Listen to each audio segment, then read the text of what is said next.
think about how we look at ourselves. So, one of the things that I wanted to do earlier in our presentation today was to talk about the definition of self-esteem. What is it really? And I thought I'd give you four formal definitions by four renowned psychologists in the field, and then give you a practical definition, and then tell you some of the things that self-esteem is not.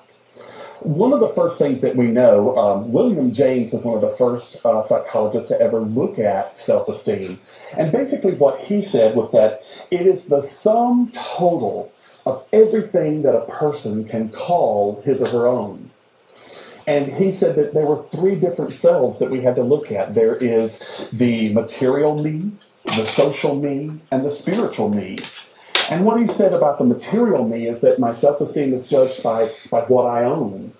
The social me, my self-esteem, is based on the people that I know, and the spiritual me, it's based on what I believe. Now, another psychologist, Stanley Cooper-Smith, who developed the Cooper-Smith self-esteem inventory, which remains the most widely used self-esteem inventory in the world, said that self-esteem is a personal judgment of our own worthiness. And Charles Cooley talked about self-esteem as the looking glass and how it is reflected back in us.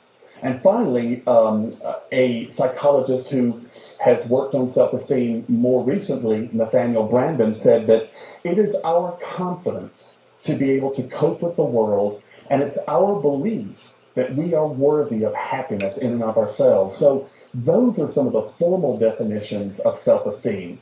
But I also wanted to share with you maybe a more practical definition, a definition that maybe you can take home and put on the refrigerator, so to speak.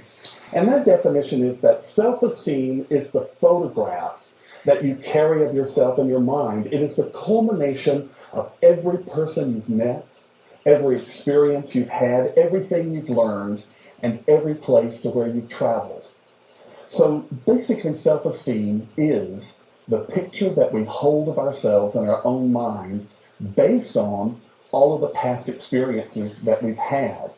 And that's how we're going to look at self-esteem from the time that we have today. But I think it's also important for us to look at self-esteem and to ask ourselves, what is it not? What isn't self-esteem? Well, the first thing it isn't, self-esteem is not a group activity. It is not something that a group of people are going to get together and give each other. Self-esteem is exclusively yours, meaning you are the only person who can give it to you, and you are the only person in truth who can allow someone to take it away from you. So self-esteem is not a group activity. Another thing that self-esteem is not is that it is not magic. It's not going to happen overnight. It's not going to happen with the click of a finger or the dinging of a wand.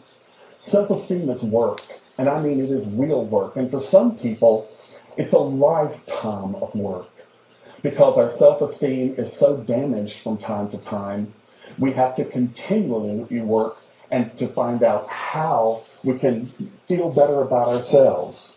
Another thing that self-esteem is that it is not arrogance. Self-esteem isn't walking around saying, oh my God, I'm great, I'm wonderful, I'm fantastic, I'm the best looking person in the world, I'm the smartest person at the college.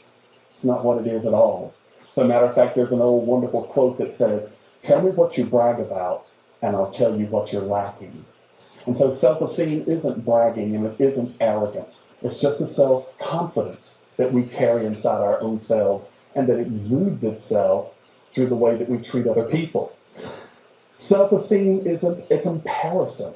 It isn't how we compare ourselves to John and Jane down the street, or to our brothers and sisters, or to other people in the classroom. Comparing ourselves to other people will constantly hurt our self-esteem.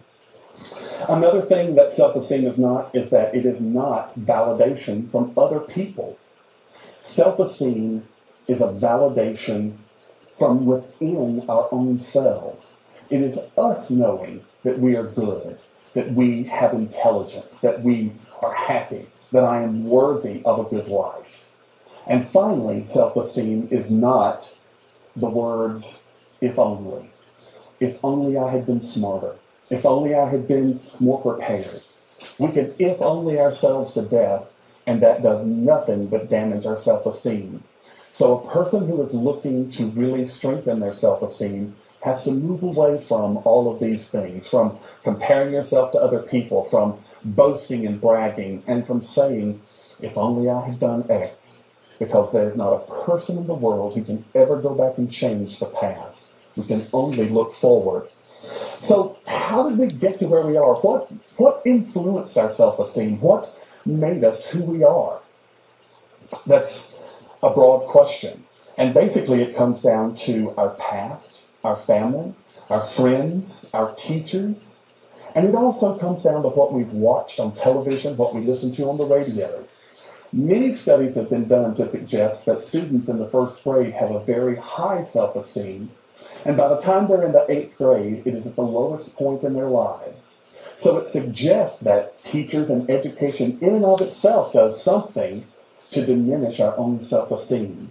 So we are constantly bombarded by the things that we've done, the people we know, the things that we've seen, and we compare ourselves to them, and that can damage our self-esteem.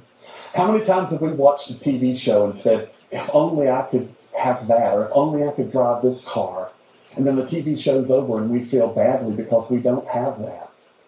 Well, in self-esteem development, we have to move away from that, and we have to understand that there are many influences that contribute to our healthy or unhealthy self-esteem. So what are some of the conditions of self-esteem? One of the major conditions is that we have to have a sense of security, meaning that I have to know I'm safe, I have to know I have food and air and water and shelter. And without those, I can't have a healthy self-esteem. Another condition is that I have to have a sense of identity, meaning that I know who I am and what I was put here for, and what my positive traits for the world can be. Another sense is a sense of belongingness. I have to know that I belong somewhere, whether it is with a group of friends, or that I feel a sense of belongingness to my family, or to a group at school. That is a very important part about self-esteem development. We have to have a sense of purpose, meaning that we have to know what it is that we were put here for. We have to know what our ultimate goal might be. And finally, one of the conditions of self-esteem is that we have to have a sense of competence, meaning that I feel I have the ability to achieve whatever it is that I put my mind forth to achieve. There's a wonderful quote by the psychiatrist and speaker and writer, Dr. Wayne Dyer, and he says that in order to achieve healthy self-esteem, that we must be what we can be. Now think about that for a moment, that we must be what we can be. And he goes on to say that until we come to that point, we will never, ever truly find happiness or our purpose in life. So it basically comes down to one of the things that we can do to help our self-esteem is to spend our life doing what we can't not do.